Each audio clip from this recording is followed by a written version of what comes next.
Halo semuanya, kembali lagi di Farid Hanif ya. Kali ini kita mau bahas ini, Kawasaki W175L. Bedanya apa sama W175 yang biasa? Yang ini versi sudah injeksi.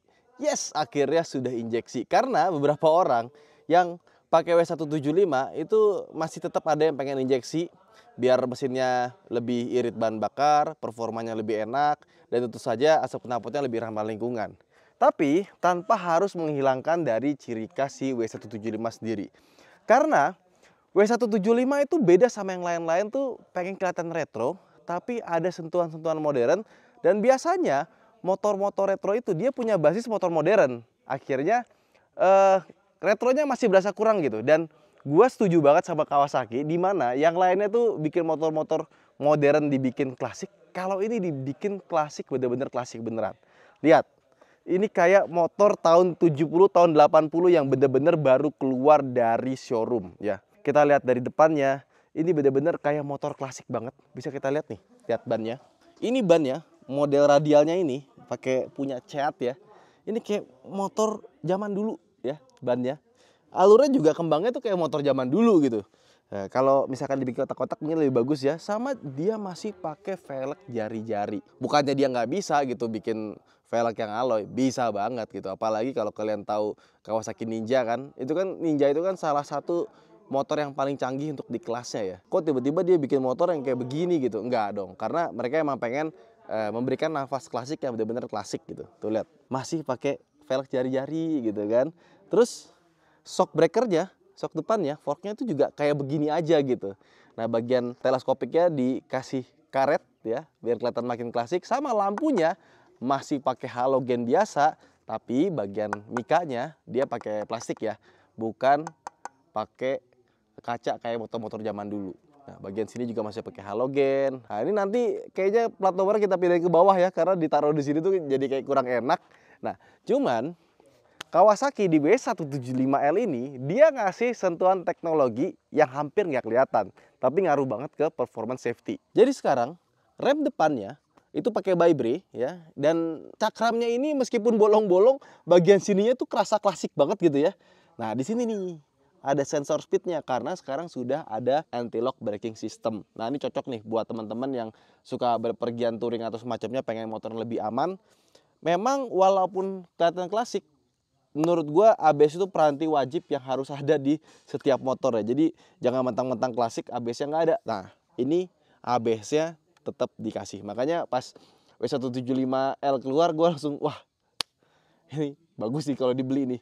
Karena kalau pertama ada ABS-nya di depan dan yang kedua udah injeksi. Jadi gua lebih ngincer ke ABS-nya sebenarnya dibandingkan dengan injeksinya. Karena W175 yang kemarin kita kan punya di Bali ya. Tadinya kita bikin usaha di Bali tapi nggak lama bangkrut karena COVID ya. Tapi motornya masih di sana gitu, kangen gitu kan. Pengen dibawa ke sini sayang. Soalnya kalau di Bali masih bisa kita pakai-pakai gitu kan. Ya udah kita ambil lagi aja yang W175L ini buat kita jalan-jalan di Klaten. Dan sama seperti W175 yang kita kenal ya. Bentuk kesampingnya ini persis banget. Coba bedanya di bagian sininya nih. Ada katalisnya, jadi agak gembung-gembung, sama ada sensor di sini untuk keinjeksinya. Dan karena dia sudah pakai injeksi, kalau kita lihat speedometernya ya, tetap masih klasik ya. Lihat dong, dialnya gue suka banget ya, kayak motor zaman dulu gitu. Kalau kita nyalain, ada engine check sekarang, ada ABS, ada akinya di sini. Dan kalau dulu banyak yang nggak suka W175 nggak ada indikator bensinnya, sekarang sudah ada di bagian sini, sama di sini ada tombol-tombol buat mencet-mencet. Tapi sepertinya gue mesti baca buku manual nih buat apa ya. Kayaknya buat jamnya sih. Jamnya bener gak nih? Bener ya, 351 sekarang ya. Dan ini kita lagi di atas Gunung Merapi ya. Tepatnya di Sapu Angin ya. Karena ya kita lagi pengen jalan-jalan aja gitu. Dan bisa kita lihat juga build quality-nya rapi ya. Nggak ada yang bleber-bleber. Las-lasannya rapi. Semuanya rapi. Tiang-tiangnya juga sasis-sasis itu rapi ya, nggak ada karat-karatan juga, silikat tuh nggak ada. Masih khas Kawasaki build quality-nya. Jadi jangan disamakan dengan motor-motor Jepang yang lainnya lah. Tetap Kawasaki dia punya build quality yang berbeda. Pokoknya exceptional lah. Meskipun ya nggak semua orang suka dengan desain yang klasik kayak gini. Kalau gue suka banget. Meskipun dia sudah injeksi, tapi tetap dibikin ala-ala motor jadul ya. Jadi kalau kita nyalain di sini ya, udah nyala ya. kita starter. Ingat nggak kalau mobil atau motor zaman dulu bisa diputar gini? Di sini juga masih sama. Jadi nggak usah pakai gas. Jadi tali gasnya itu masih ada di sini. Dan kalau kalian ingat yang W175 masih pakai karbu ya, itu ada cuknya dari sini kita tarik ke atas biar kalau pas lagi pagi-pagi dingin gitu gampang kita starternya. Rem belakangnya dia masih pakai tromol ya. Ya kalau pakai cakram sebenarnya pasti bisa aja Kawasaki naruh cakram, tapi kan kelihatannya looksnya jadi nggak klasik ya. Nih lihat, masih ada tromolnya di sini ya, armnya garis begini doang. Terus di sini ada kayak per sama kawat gitu, ini buat lampu rem ya. Jadi kalau misalkan kita injak rem belakang, ini ketarik, langsung lampu remnya nyala. Terus footstepnya seperti ini, dikasih karet ya, kayak klasik banget. Di sini juga klasik banget ya. Nah yang sebelah kanan sini ini nggak bisa dibuka ya. Jadi bukanya harus yang sebelah kiri. Nah ini ada kuncinya ya. Terus shock breakernya bentuknya begini aja, dan ini sasis bisa kelihatan ya, rapih. Sama yang gua suka banget setelah gua lihat dari motor ini, sensor ABS, ECU dan kawan-kawan ya, gue pikir kan ditaruh belakang sini ya.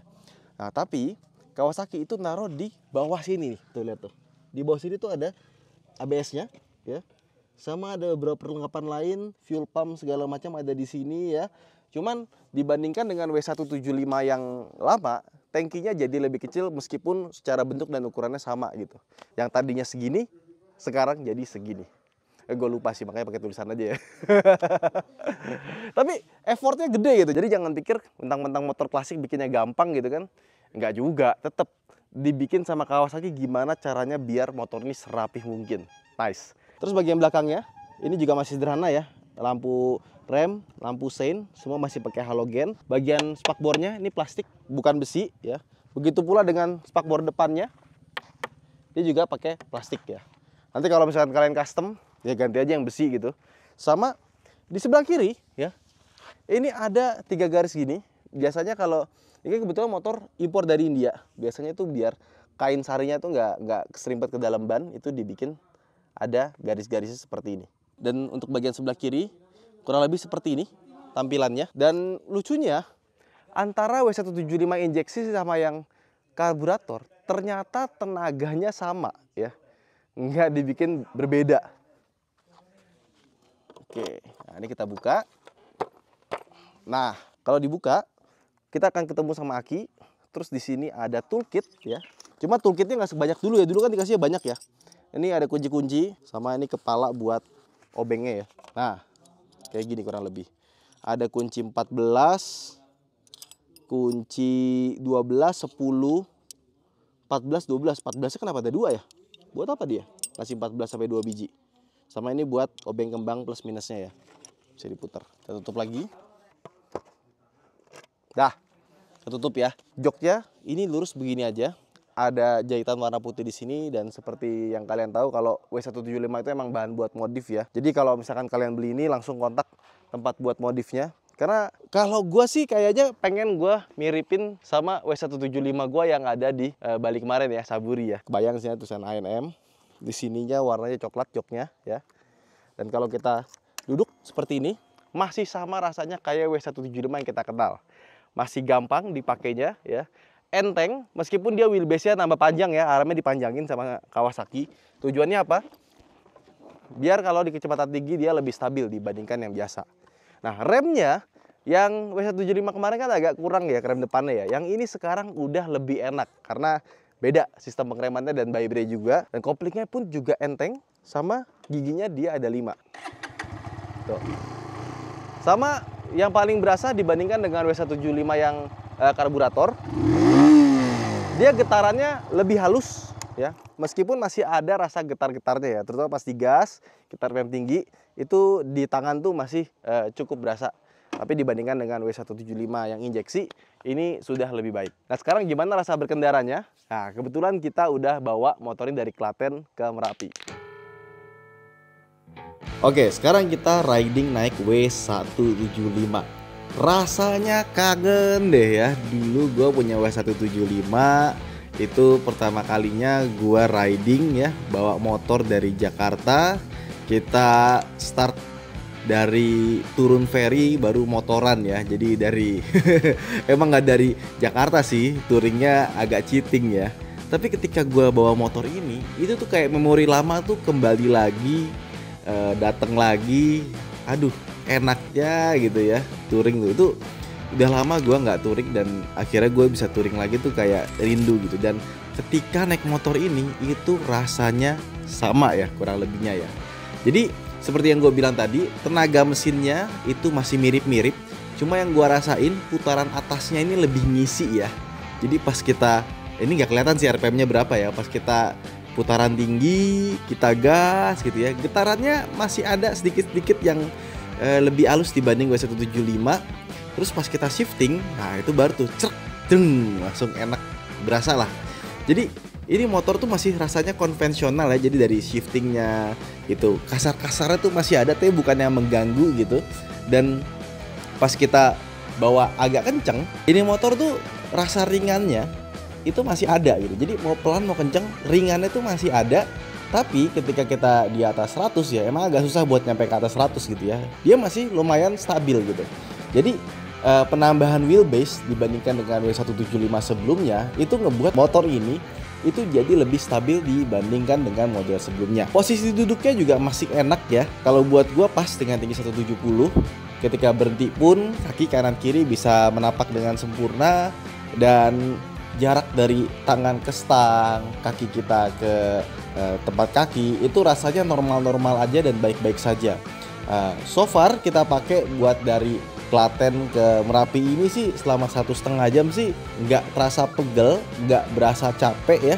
Dan joknya ini ada peningkatan sih dibandingkan dengan model sebelumnya ya. Jadi kalau yang kemarin tuh kan joknya tuh agak terlalu pipih ya, jadi nggak semua bagian mata kita tuh tertopang sempurna. Yang ini entah kenapa jadi lebih enak dan dipakai jauh itu rasa-rasa pegelnya tuh lebih hilang gitu. So far kalau kita pakai touring-touring seperti ini, touring-touring santai, itu enak sih, no problem ya. Dan handlingnya seperti yang gue bilang tadi, motor ini ringan, jadi lincah ya. Meskipun wheelbase tambah panjang, menurut gue sih nggak terlalu berpengaruh banyak ya. Jadi pas kita pakai macet-macetan ya, walaupun macetnya nggak seberapa di Klaten ini ya, kita belok kanan kiri selap-selip itu masih oke, bagus, nggak ada problem. Dan koplingnya masih enteng ya, pedal remnya ya, yang di sebelah kanan untuk depan ini rasanya enak sih, lebih enak dibandingkan dengan sebelumnya. Kita pakai turunan jauh ya, itu rasa-rasa ngebagelnya itu nggak ada ya. Biasanya kalau dipakai agak lama turunan jadi panas, itu minyak remnya jadi kurang enak ya, jadi keras ya. Ini masih bagus. Belakangnya juga tromolnya masih oke-oke aja. Gua nggak menemukan yang aneh-aneh di motor ini ya, apalagi masih baru ya kan. Tapi so far ini motor adalah motor yang gampang dikendarai, mudah, nggak pakai banyak mikir. Dan setelah kita pakai jauh itu ya udah gitu, kita pakai nyaman ya. Ya bener-bener buat orang yang seneng cruising santai lah. Dan namanya juga motor klasik seperti ini gitu kan. Jadi kalau kalian dari Jakarta pengen ke puncak gitu ya, ini masih oke banget. Dan larinya tenaga atasnya itu, putar atasnya sih menurut gua enak ya. Itu sih kurang lebihnya. Nah suspensi, untuk suspensi depannya ini menurut gua pas, nyaman, empuk. Nah cuman yang belakangnya ini dia tuh sebenarnya empuk, cuman karena dia travelnya pendek, jadi kalau kita kena jalan yang berlubang atau polisi dur kita hajar gitu, agak terasa itu agak mental gitu, jadi agak kuing gitu, mental ke atas karena travel yang pendek tadi yang gue bilang. Sehingga kalau kita lewat jalan-jalan yang agak sedikit jelek itu sebaiknya jangan terlalu cepet ya, kecepatannya agak diperlambat. Jadi kalau kita lewatin jalan-jalan yang agak jelek sebaiknya diperlambat aja sih, biar travelnya itu nggak mentok sih enggak ya, cuma kerasa gerakannya itu nggak terlalu banyak sih. Dan kalau kita pakai buat boncengan, nah itu suspensinya bisa jadi lebih ngayun lagi. Lucunya ini motor dia tuh masih ada standar 2-nya loh. Biasanya motor-motor laki itu standar 2-nya jarang ya. Nah kayak gini kurang lebih. So far Kawasaki W175 ini bisa dibilang motor klasik yang bener-bener klasik yang bisa kalian beli di era masa sekarang. Karena dia nggak seperti yang lain. Yang lain kan ada kayak motor fiction dibikin klasik gitu kan. Ada yang apa dibikin klasik. Tapi klasiknya tuh nggak bakalan bisa seklasik ini. Ini bener-bener klasik. Bahkan dari rangkanya, mesinnya itu dibikin sekonvensional mungkin biar nuansa klasiknya itu berasa. Dan di bawahnya pun juga emang cocok buat orang-orang yang pengen nostalgia motor zaman dulu. Kalau pernah bawa motor tahun 70-an, 80-an, 90-an gitu. Mungkin zaman dulu tuh kayak Honda Win atau GL Pro gitu ya. Well, ini dipakainya lebih enak sih, lebih bagus sih. Tapi rasa-rasa klasik itu tuh masih ada. Jadi cocok banget buat yang kangen atau kalian pengen modifikasi. Karena kalau kalian mau modif W175 itu, ada banyak sekali referensi yang kalian bisa cari. Coba kalian ketik YouTube W175 modifikasi. Mau apa? Cafe Racer, Bobber, ya kan? Scrambler, apa aja ada. Ya udah, itu aja sih vlog kita kali ini. So far buat gue W175 yang injeksi ini adalah varian yang paling bagus, paling enak yang pernah gue coba, dan punya pengereman yang lebih mumpuni dibandingkan dengan model sebelumnya, apalagi sudah ada ABS. Saya Danif, sampai jumpa di vlog berikutnya. Jangan lupa untuk like dan subscribe, dan sebaiknya kita bawa kemana ya buat modifikasi motor ini ya? Coba komen di bawah. Bye-bye.